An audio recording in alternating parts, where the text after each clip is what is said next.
can't buy. It resides between my eyes. Walked through the fire, came out better on the other side. See, life's like a beach if you find the sand. And right now, I feel like 100 grand. You are listening to Inspired Insider with your host, Dr. Jeremy Wise. Dr. Jeremy Weiss here, founder of InspiredInsider.com, where I talk with inspirational entrepreneurs like the founders of P90X, Atari, RX Bar, many more, how they overcome big challenges in life and business. Our sponsor today is Rise25.com, which I co-founded with my business partner, John Corcoran. Rise25 hosts in-person VIP events and masterminds for top entrepreneurs. Nathan's been to one. We do them all over the country, including many events in the e-commerce industry. We hosted events this past year in Austin, Chicago, Santa Barbara, San Diego, where you're from, New York, Sonoma, Las Vegas, more. So if you see the value of immersing yourself with other top entrepreneurs to connect and collaborate, to get your business to the next level, it's all about relationships. And that's what Sourcify does too, right? Then go to rise25.com and find out where our next event is going to be. So, Nathan, thanks for joining me. I'm going to introduce you in a second, but you were at our last event. What did you think? Yeah, amazing. I mean, the amount of people that I connected with was incredible. Cool. I did not pay you to say that.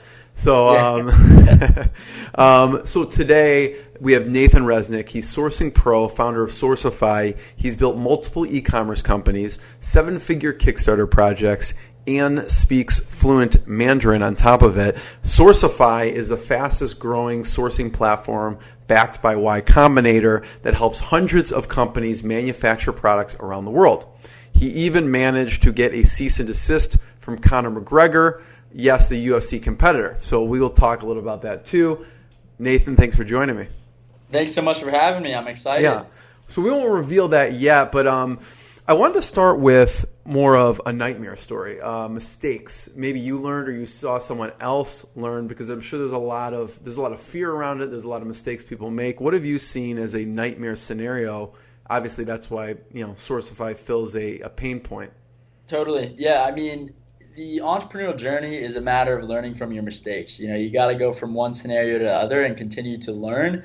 I can touch on one specific example I remember with one of my first e-commerce companies where, whenever you're starting a new system, whether it be a fulfillment system or, paid ad system, whatever it may be, you want to test it before you actually have to use it. And so I remember in one of our first fulfillment runs that we were doing, we ended up doing this fulfillment in-house. We had just finished a crowdfunding campaign on Kickstarter, and we had 600 units that needed to be shipped the same day coming in from China, typical crowdfunding fulfillment. And we had bought this Dynamo, label printer that was printing, fine, but we never tested the actual printer before we needed to print the labels. And so it turns out we had bought the wrong labels, and this was over the weekend, and somehow the local, Office Depot and Staples didn't have the right labels. So because we didn't have the right labels to print what was supposed to be shipped, the packages were delayed 4 days, and we felt super bad for our customers. And it was crazy too, because that Monday, I remember I was supposed to go back to China, and we basically stayed up all night to 4 or 5 a.m. printing and packaging these labels. For some of them, I think about 300-400 of them, we hand wrote the labels, and it was kind of this interesting dynamic where handwriting labels sucks. I don't recommend it, but it adds a personal touch. And so we literally created this whole video of we're handwriting our labels because we love our customers so much. And so there's kind of that good spin on that. Yeah. Yeah, exactly. So there's kind of that dynamic that you got to understand with a e-commerce company or any company in general, where the more touch points you have, obviously the less scalable your business is going to be, but it can actually relate to a better customer interaction or experience. And so for those 300-400 customers that we hand wrote labels for all in one night, a lot of them were extremely happy by the customer experience. And a lot of times we wrote a little handwritten note with it as well. And so mistakes, a lot of times you have to learn from. And I've made, a ton of other mistakes, but that one really sticks out because I think it was early in my e-commerce, entrepreneurship journey. And it made me realize, if you're struggling to get something done, a lot of times you just have to understand the process to make it happen and optimize, or just put in the work. For us, we spent 6 hours that night writing labels. So what's the pain point Sourcify solves? Just so people get an idea. I'll tell you, my personal story starts in China. In high school, I was a foreign exchange student over there. I was one of 48 American high school students to go over in 2010. Live with Why did you decide to go over there as opposed to nothing, or as opposed to going somewhere else where you could actually speak English? I got deported from America. No, I'm joking. Your parents sent you away. I have an older sister, and I always like to be different than her. And she started studying Spanish, and I was like, you know what? I'm going to go study Chinese. And I started studying my freshman year of high school. My junior year of high school, I committed to going to China and living a full year there without ever having even been to Asia before. Wow. And really, it stemmed from my neighbor. He had done the program the year before me, came back telling these incredible stories about living with a host family and being fully immersed, attending a local Chinese high school. I was like, wow, you know what? I have an older sister. I know what I'm going to do here in America during my junior year of high school. Why not try something different? And so I went over there. I was 16 years old, and turns out my host dad at the time was a manager of a big trading company. And so he would start talking about these factories. And I was like, wow, like all these factories can produce all these products. That's incredible. And so I started selling products on eBay and Amazon in high school. And then I was like, you know what? I always wanted to create my own product. And so in college, I ended up inventing the first leather watch strap without holes, worked like a zip tie, like a belt buckle. That grew to a 6-figure Shopify store. And as that grew, people and companies began to ask me, Nathan, how do you produce products effectively overseas?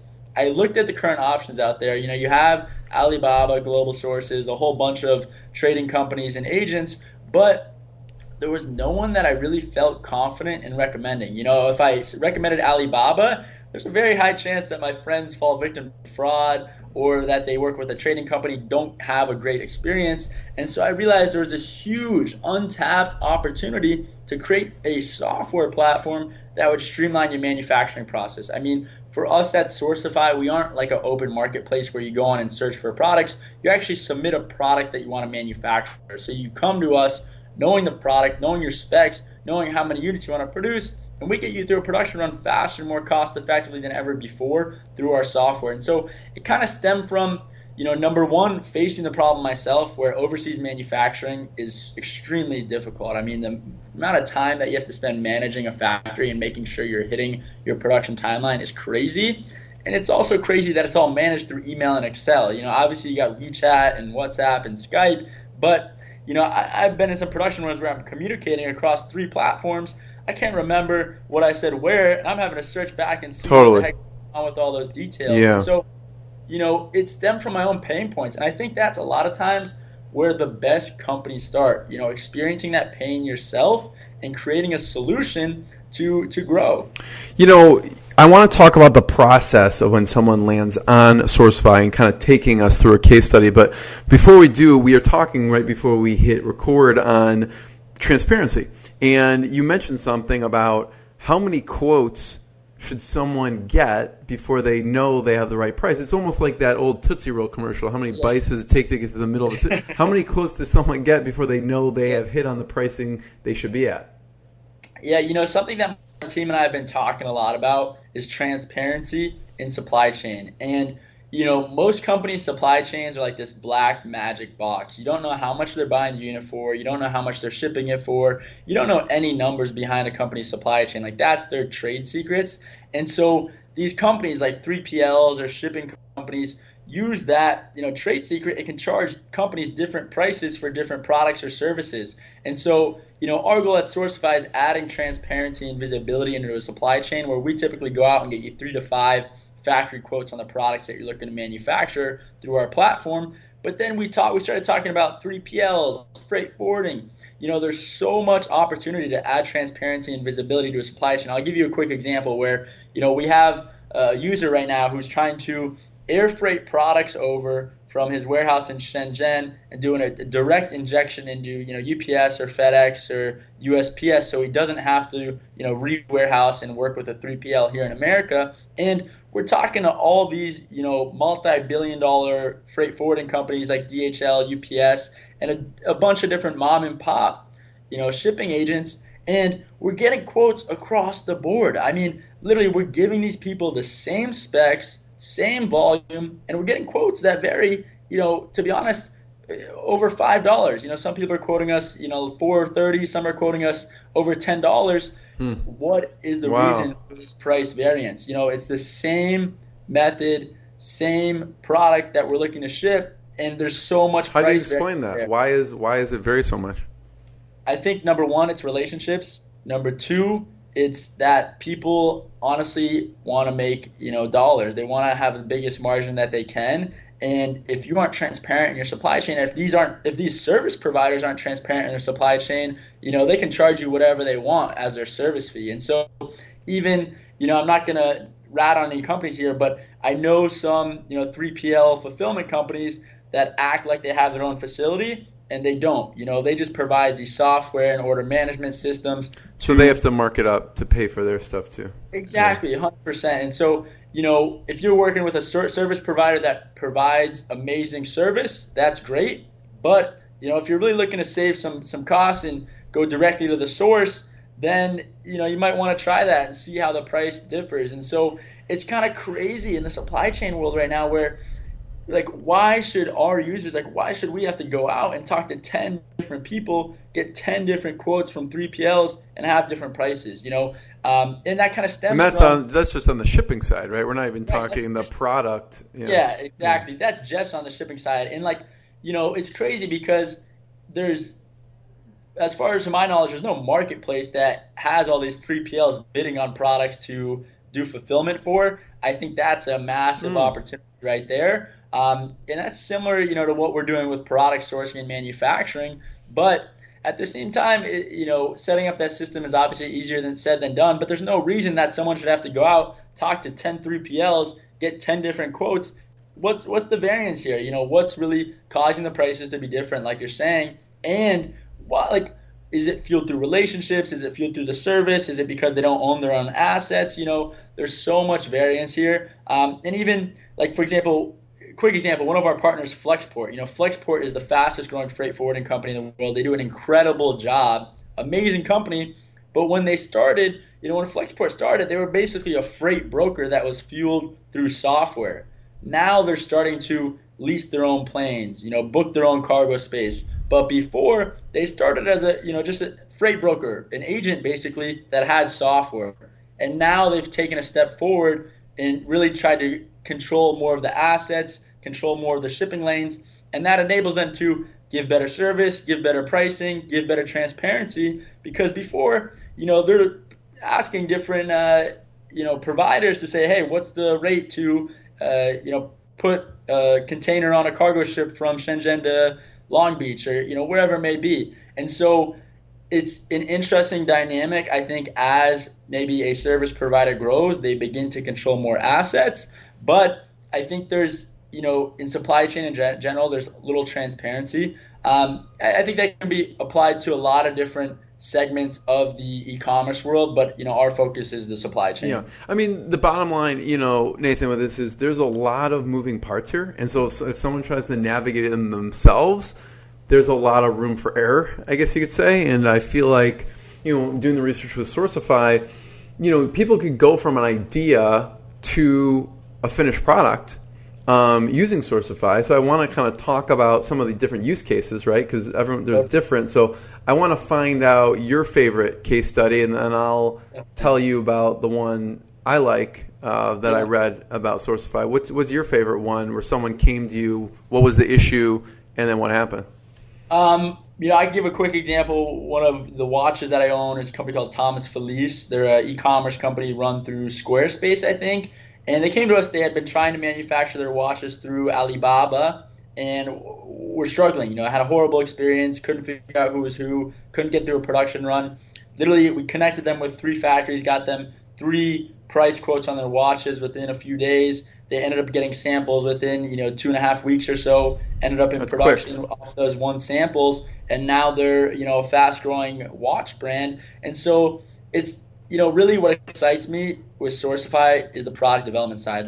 2 weeks ago, we handled our first cosmetics blend where we had a cosmetics company looking to create their own cosmetics.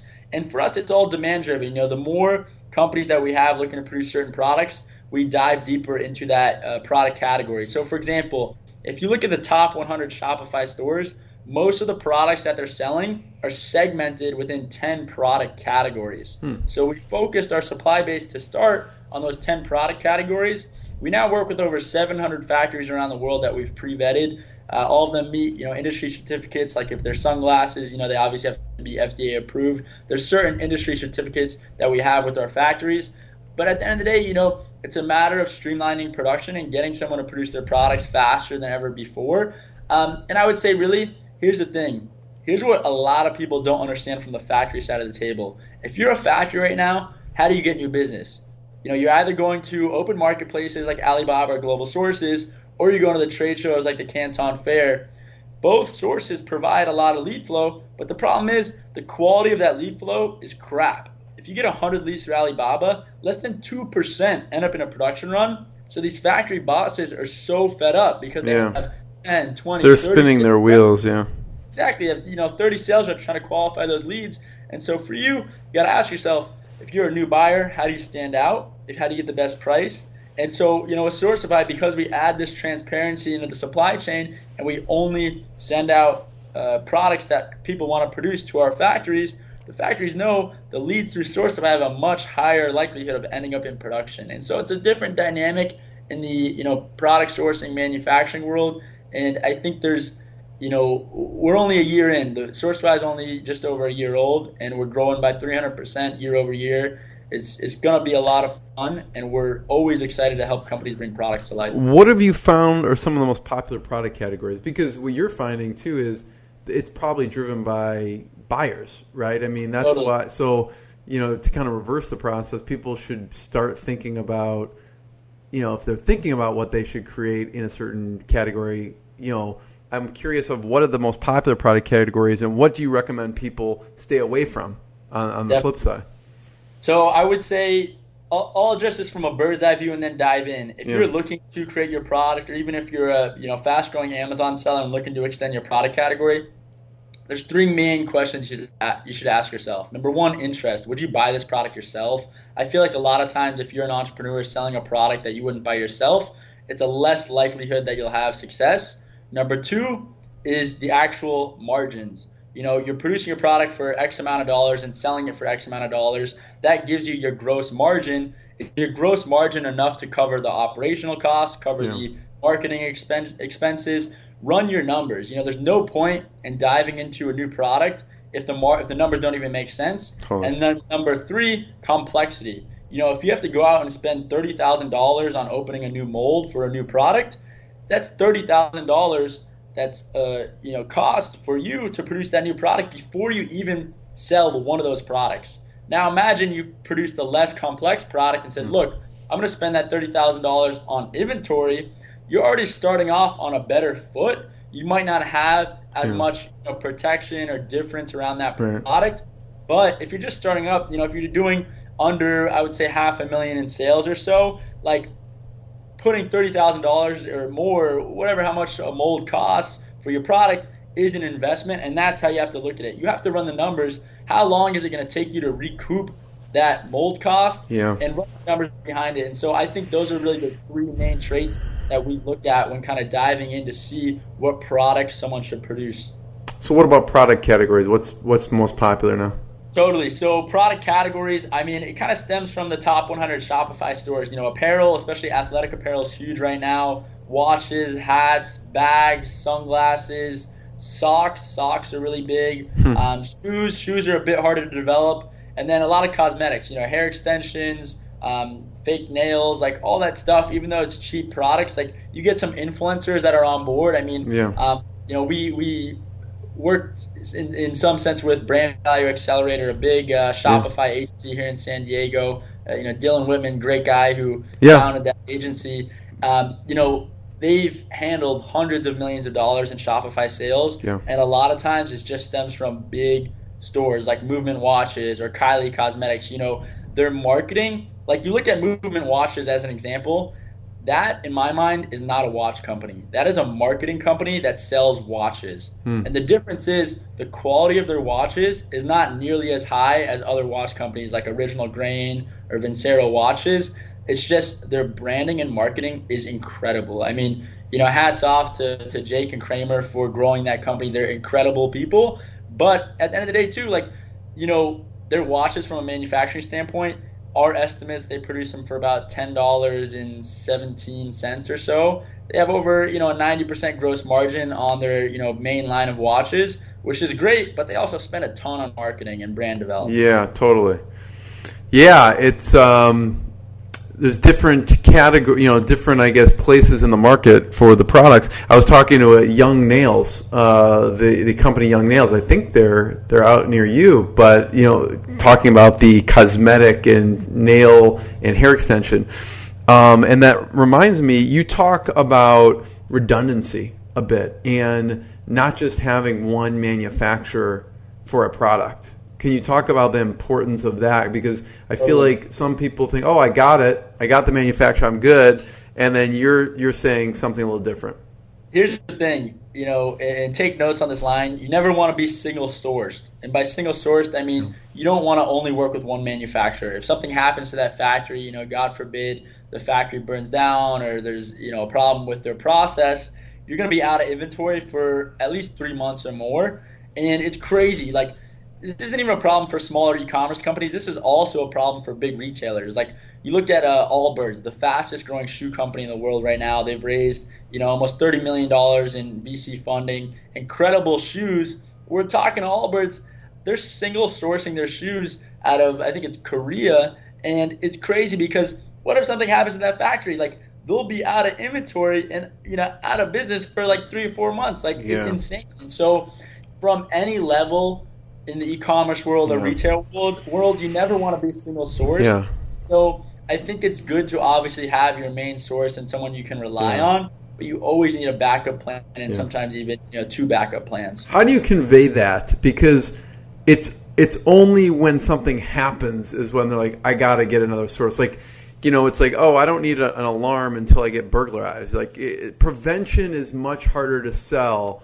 Do you know what I mean? So how do you convey that to someone? Because right now, probably anyone who's single sourced, I would imagine, should be going out using Sourcify or some other means to find an equivalent. They're in a good position, a strong position to do it before something happens, but prevention is hard to sell, I feel. Right. So, everyone that uses Sourcify, they're never single sourced because we typically provide them with, 2, 3, or up to 5 different factory partners they can work with. But at the end of the day, if you're single sourced, think about what's going to happen to your inventory, especially, with, a lot of people are starting to plan for Q4 already with the holidays coming up. Something happens at your factory, you don't have inventory for Q4. That's the biggest headache in the world, where you have customers that want to buy your product and you don't have product to sell. What are you going to do? Put out a wait list?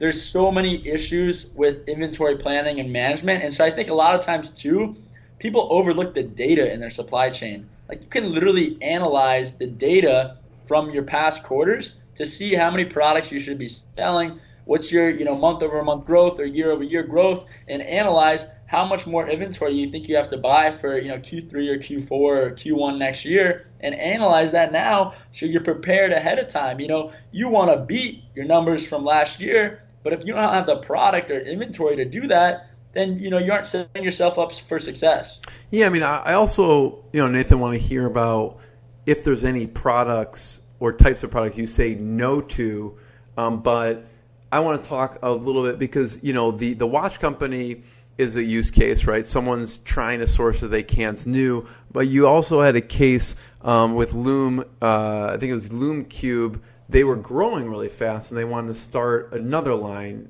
Yeah, so that's another thing that, companies need to look at to grow is extending their product categories. If you have one main product category, that's great. Let's say, I'll give you a case, Original Grain watches. They make incredible stainless steel and wooden watches. Now they have an amazing customer base that loves their watches. They're extending product lines to, wooden bracelets or wooden sunglasses. Extending your product line when you already have a good customer base is incredible, because then you can remarket different products to the same people. And those people are already familiar with your brand. They might be your best fans, and they're going to buy whatever you put out there. You look at, probably one of the biggest, most brand loyal driven brands in the world, Supreme. Supreme puts their label on anything and people go crazy about it because the brand loyalty is so high. I mean, honestly, I don't think it would matter what they're producing. I think people would still buy their products just because their brand equity and loyalty is so high. And so I think from an e-commerce standpoint, there's a difference in investing in a brand and really kind of, doing a churn and burn type of business model where you're trying to find, product market fit or an ad set that will scale up and run it till, you have too many competitors or till the ad set dries out. That's different than creating a brand. And, pretty much every, 40, 50, 60 plus $1 million company that I know has created their own brand and invested in their own brand. I'm not saying you can't grow without building your own brand, but what I'm saying is that you're going to be, running different products all the time. And you might have to sell more than, a few different products to get to that number if you're kind of taking that approach that's less brand driven. What happened with LoomCube? Well, LoomCube they're an amazing e-commerce company here in San Diego, and they've done multiple Kickstarter campaigns. They've done a ton of different events with a bunch of Red Bull athletes like Jamie O'Brien and Ryan Sheckler. And they were looking to, create more GoPro accessories. They're these amazing lights that go on a GoPro to, light up the night, basically. If you want to film at night or take photos at night, they have these amazing accessories. And they wanted to extend their product line. So they came to us. They don't have boots on the ground like we do, and they aren't, knowledgeable in every single product category. So they came to us and said, hey, we want to extend our product line. Can we move forward with this? And that's what we did. So they already had the audience there. It was a pretty easy transition. And, really they knew the products that they wanted to manufacture, which was the beauty of it. I mean, if you come to us and ask us to recommend products to manufacture, we'll help you figure out which products you should move forward with. But if you come to us and say, hey, I have an idea that I want to sell, this product to this market, it's got to be a little more honed down than that. And so I think really at the end of the day, it kind of comes back to the data. LoomCube knows what products their customers like. And when you know what products your customers like, you have a much higher chance of success when you extend your product line. What projects do you have to say no to? I don't know if there's a specific category or product, or what have you had to be, whether it's, that's not our specialty, or, know what, that's against the law. No, I mean, yes. Right off the bat, electronics and IoT devices. I mean, you have a lot of hardware startups that want to start producing, all sorts of IoT devices or electronic devices, and the lead times just to start production are like 6 to 8 months. It's crazy. They're sorting out all the tech, the electronics. I mean, the process to start the manufacturing of a hardware product is a lot longer than a soft good product. And like even yesterday, I was talking to Jen, who leads innovation at Foxconn, based in San Francisco. They've done some strategic investments in hardware startups, and really the dynamic there is for Foxconn is they see where the retail and e-commerce world is heading. They see where the hardware world is heading, and it ties in, goes hand in hand with what's going on in the world, because for them, they're typically manufacturing for Apple and Dell and $1 billion+ companies, but they also want to be more innovative and see how they can, make their lead times faster, see how they can produce in smaller quantities. And so they've been investing in some hardware startups, but, for her, she said it's always crazy to see the kind of over projections and timelines that some of these hardware products have to get through a production process, because their timelines are always off and the projections are not always accurate either. So it's something you have to understand, I think, and really have a strong grasp of the market you're going into. Like, one of my friends is the founder of Pebble Watches, Eric, and their story of Pebble Watches is incredible, where they became the most funded project on Kickstarter. Now I think they're the second or third most funded, raised I think $10 or $15 million on Kickstarter. That's amazing. Yeah. Incredible product, but they, to be honest, Eric was saying they kind of lost product market fit when the Apple smartwatches came out.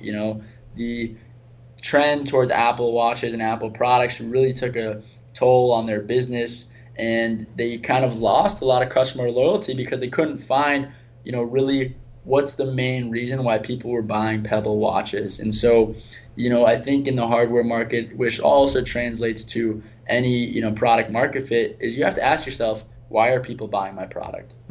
So anything else besides like the electronics and hardware that you say, no, this is not our wheelhouse? Yeah, I mean, we don't do any like food or industrial products, or we do a lot of different products, but like car parts we wouldn't do. I mean, there's some stuff that comes up that we just no to, and it's for us, we're always trying to help people, help people get through a manufacturing process as fast as possible. But at the end of the day, sometimes it's not worth your time or our time to work together. So how do you deal with copycats, right? So some people want to be innovative, they want to start their own brand, and some people just are worried about, they just want to make $1, right? And they don't care about that because, they could be like, oh, hey, Nathan, I just want the same thing as Thomas Felice, but I'm going to call it Nathan Resnick. And obviously they know you connected them with the sources that created it. So how do you deal with that influx of,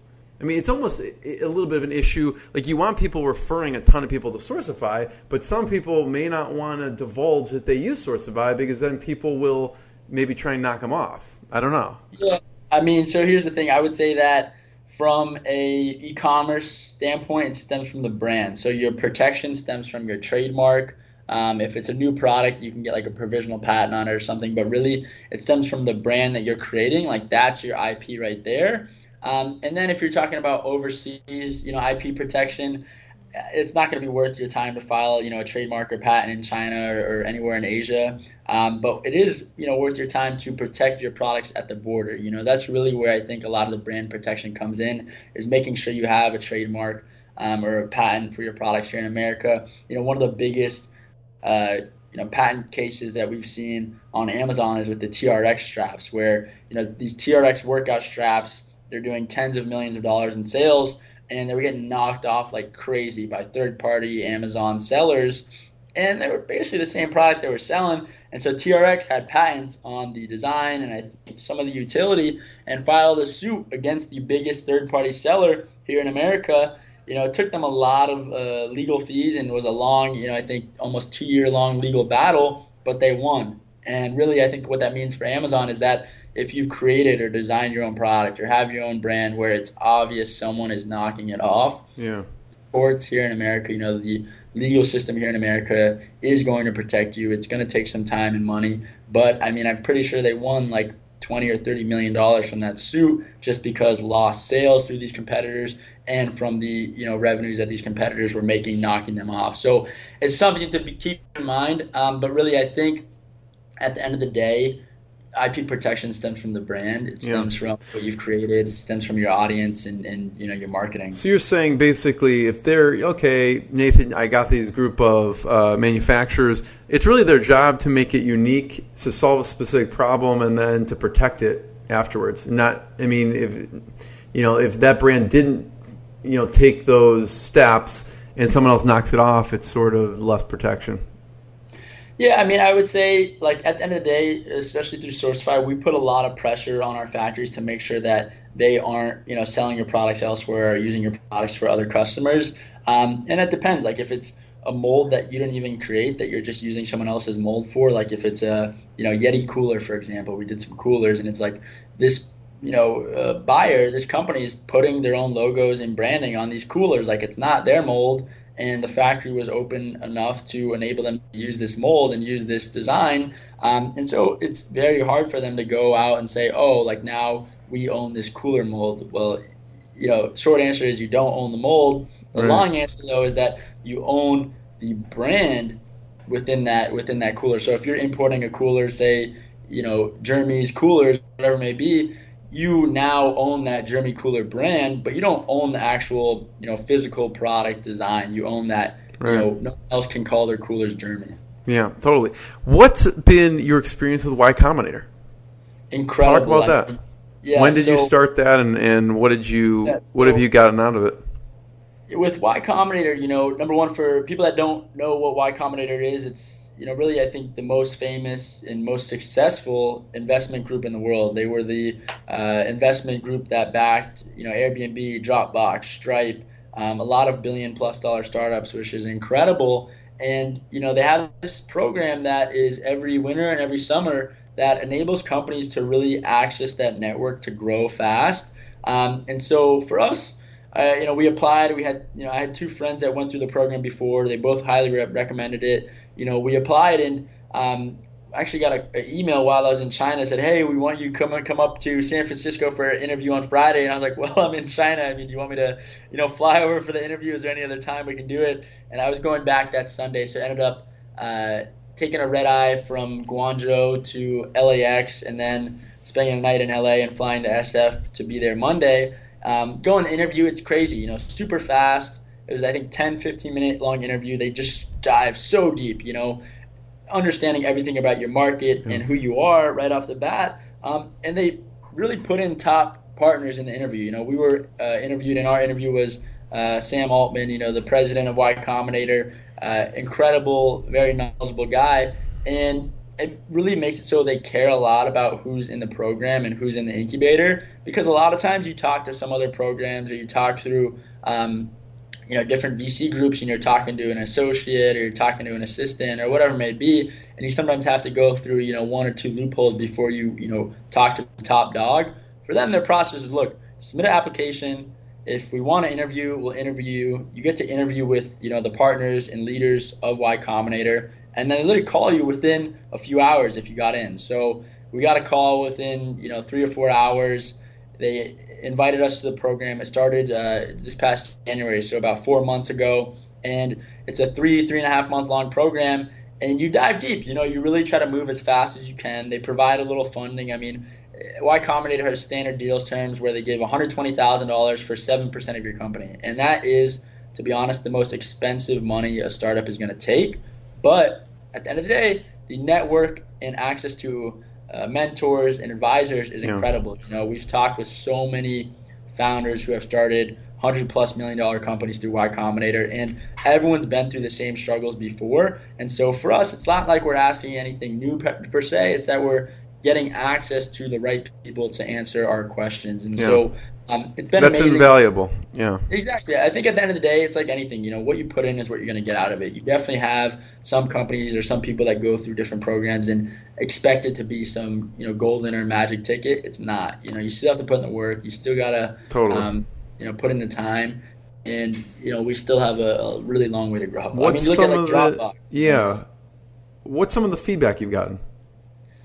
Really for us, we're focusing on our software. So you probably see on our website right now, we have a upfront paywall. And the only reason we have that upfront paywall is because we aren't handling payments between a company and a factory right now. And we'll start handling payments between a company and a factory next quarter. That paywall will be decreased significantly, or we'll take that out completely. And we'll make more money processing these payments. You mean instead of charging, that's what I was going to ask, why you decided on the pricing model. But you're saying you will make maybe a per unit amount, like if someone orders 1,000 units, and you'll basically help be that middle transaction?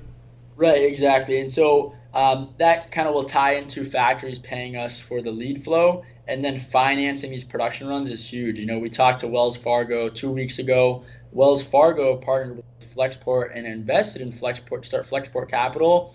We might take the same route with them in terms of starting Sourcify Capital to help e-commerce companies and retailers fund production runs, because it's crazy. A lot of times you're having to pay 100% for your inventory up front before you even sell one unit. And that's really a hard balance on your cash flows. So, for us, we charge this upfront fee right now, still provide the same incredible service. And at the end of the day, it's basically going to be the same amount of money that we're making. It's just through a different format. Yeah, it's more digestible for the end user. Right, exactly. Yeah. So what else? That's great. What other feedback have you gotten from the people at Y Combinator or going through this process? It's got to be, for us, software driven. YC primarily invests in, software companies or companies that are disrupting a certain space. They see us disrupting a company's supply chain and especially on the manufacturing product sourcing side. And, we could scale up through an operations team, but at the end of the day, we want to scale up through software.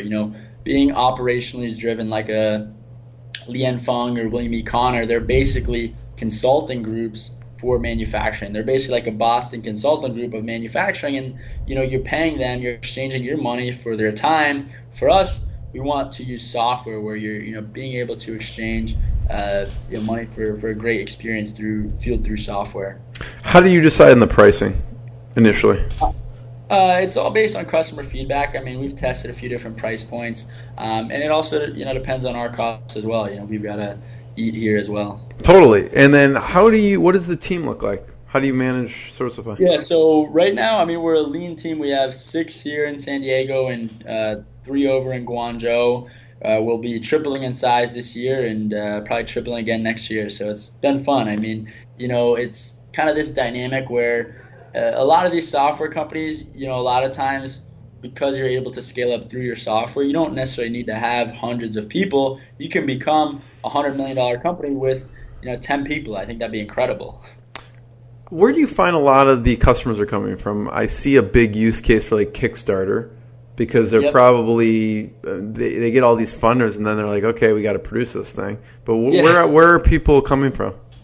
So most of our users are through, the millions of stores on Shopify, Amazon, crowdfunding platforms like Kickstarter and Indiegogo, and then retailers.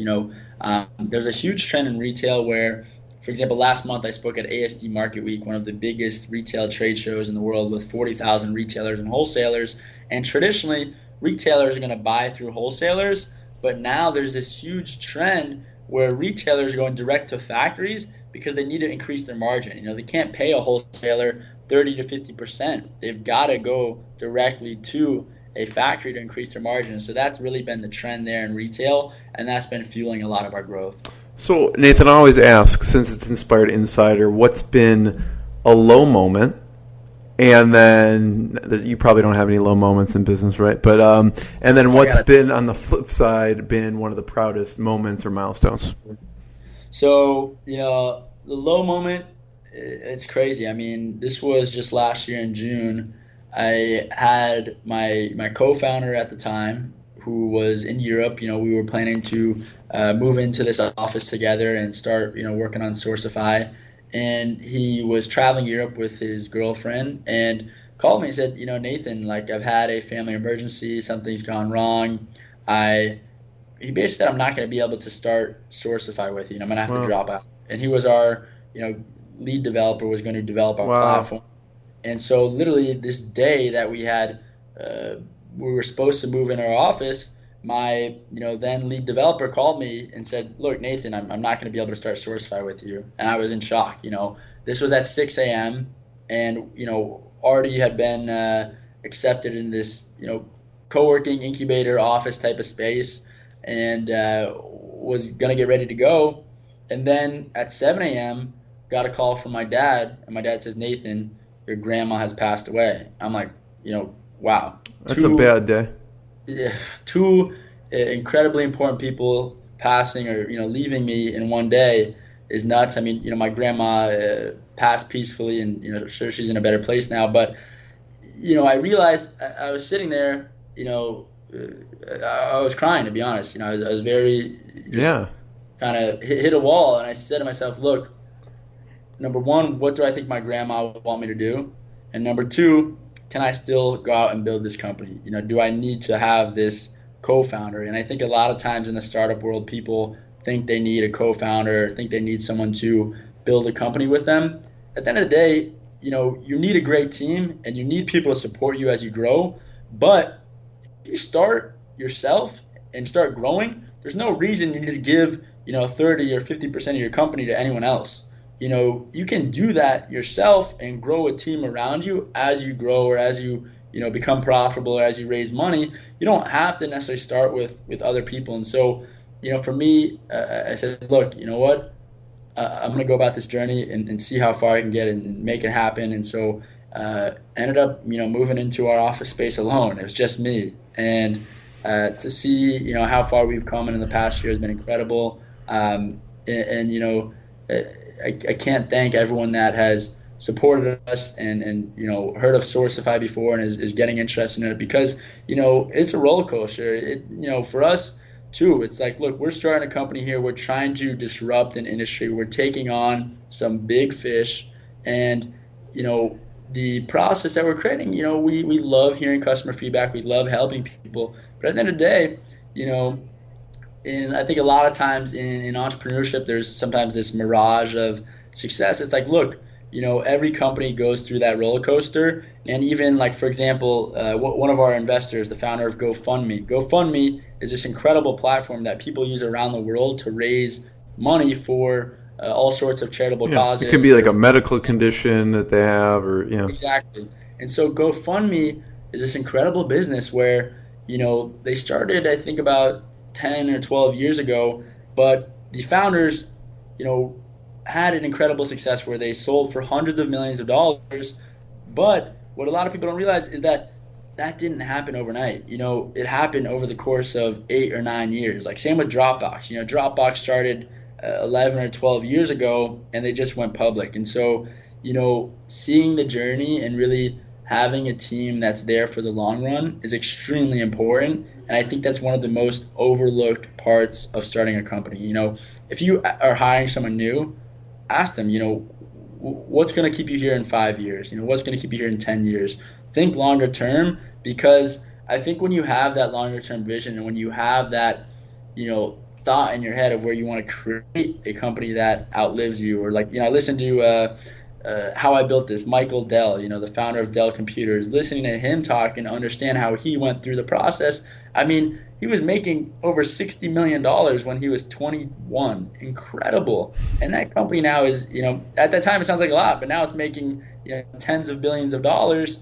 It's crazy. And, to see how he's put himself and put Dell in a position to outlive himself, I think is something that every entrepreneur should think about. And there's obviously certain startups that go for more of a quick growth and flip type of model, which you don't always understand and know the circumstances in the future. But I think having it in your head in terms of how is this gonna turn out over the next 10 years, because at the end of the day, I don't think 10 years it's not that long of a time period. I mean, most people live to be around 80 or so nowadays. I mean, 1/8 of your life. I mean, some people say maybe the younger ones are better than the older ones, but we can talk again in 30 years and see how we feel.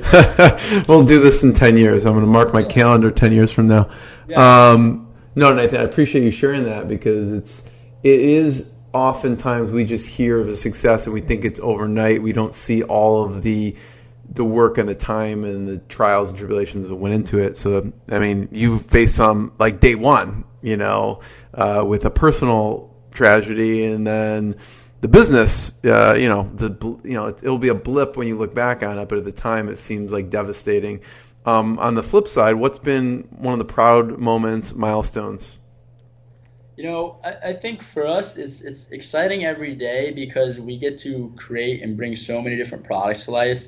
And we've worked with companies that are, as big as $800 million to companies that are just starting. And it's amazing to see the amount of creativity in the world and what people are creating. I mean, that's really the beauty behind it.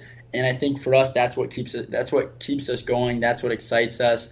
And it's an amazing feeling to bring a product to life. I remember when I was in college, I invented the first leather watch strap without holes. I was in class, got a notification from DHL, your package arrived. This was my first sample of these watches. And, I stood up, I'm going to the bathroom, drove home as fast as I could and got to my house, opened the package, and I was blown away.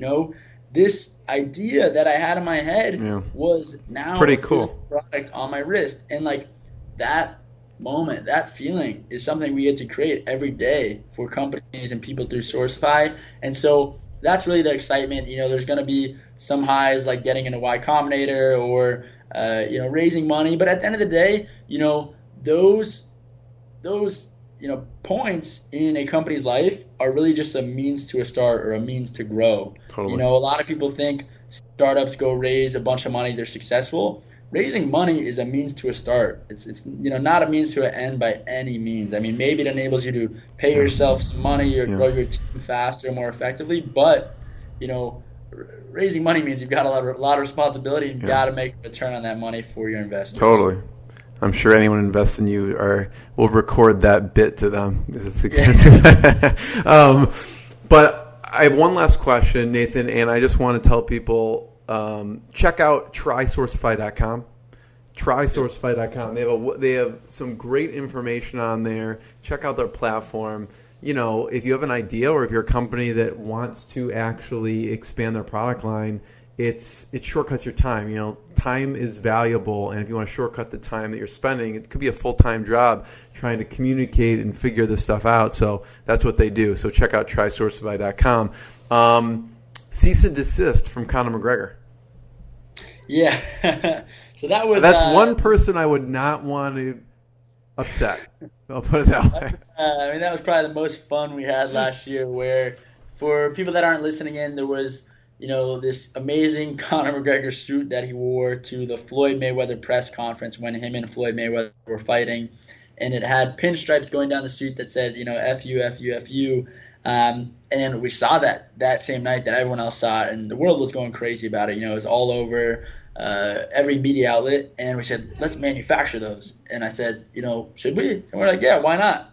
So we literally manufactured, got samples in a week, did a little photo shoot. And the suit fit me, so I was the model.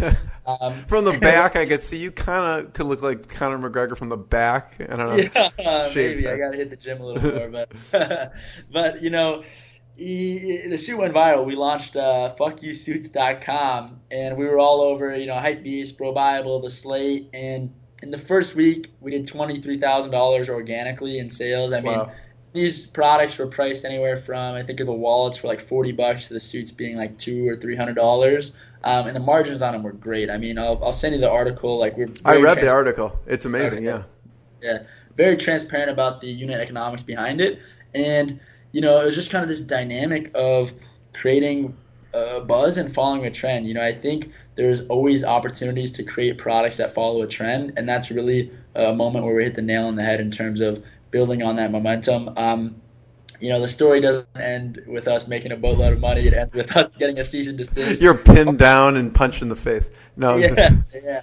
Partially because, we were using Conor McGregor's IP and images in the marketing that we were doing and weren't really, thinking ahead in that sense. But it was a matter about the experience and, just being able to showcase what we can do at Sourcify, and also really just being an example for every e-commerce entrepreneur. I think a lot of times people think it takes, a month or months to actually create a e-commerce company or store. We did it in a few days, and then did a good amount of sales in a week. So you got a cease and desist, but you got something good out of the deal. Yeah, so they gave 2 tickets. The marketing guys got to go. I was like, Oh, you didn't go. So you went. So they went to the Mayweather McGregor fight. Yeah. Yeah, I ended up going to an Irish bar wearing the suit, though. Everyone was taking photos of me there. That was pretty cool. Well, Nathan, first one, I want to be the first one. Thank you so much. Everyone check out trysourcify.com. This has been a blast. Jeremy, thank you. Yeah. What I got, you can't buy. It resides between my eyes. Walked through the fire, came out better on the other side. See, life's like a beach if you find the sand. And right now, I'm feeling like $100 grand.